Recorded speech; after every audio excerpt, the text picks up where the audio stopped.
राम के राज्याभिषेक के बाद अयोध्या में सब सुख शांति से रहने लगे।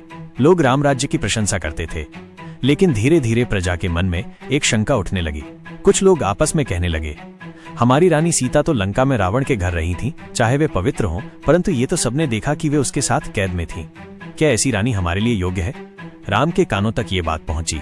अब वे स्वयं तो जानते थे कि सीता पूरी तरह पवित्र है, उन्होंने अग्नि परीक्षा भी दे दी थी, लेकिन एक राजा का कर्तव्य केवल निजी भावनाओं से नहीं बल्कि प्रजा की राय से भी जुड़ा होता है। राम ने सोचा, अगर लोग मेरी रानी पर संदेह करेंगे तो उनका विश्वास टूट जाएगा और राज्य की मर्यादा पर आंच आएगी। सीता को कष्ट तो होगा, परंतु ये बलिदान पूरे राज्य की भलाई के लिए होगा। इसलिए उन्होंने भारी मन से लक्ष्मण को आदेश दिया कि सीता को ऋषि वाल्मीकि के आश्रम में छोड़ आएं। सीता उस समय गर्भवती थीं। सीता ने जब ये सुना तो उनका हृदय टूट गया, लेकिन उन्होंने कभी राम पर दोष नहीं लगाया। वे वाल्मीकि आश्रम में रहने लगी और वहीं उनके जुड़वा पुत्र लव और कुश जन्मे। वाल्मीकि जी ने दोनों बच्चों को वेद, शास्त्र और धनुष बाण की शिक्षा दी।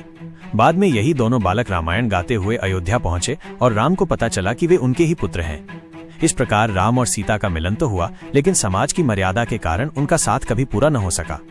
राम ने सीता को वनवास अपने मन से नहीं बल्कि राजधर्म और समाज की मर्यादा निभाने के लिए दिया। यही कारण है कि लोग राम को मर्यादा पुरुषोत्तम कहते हैं।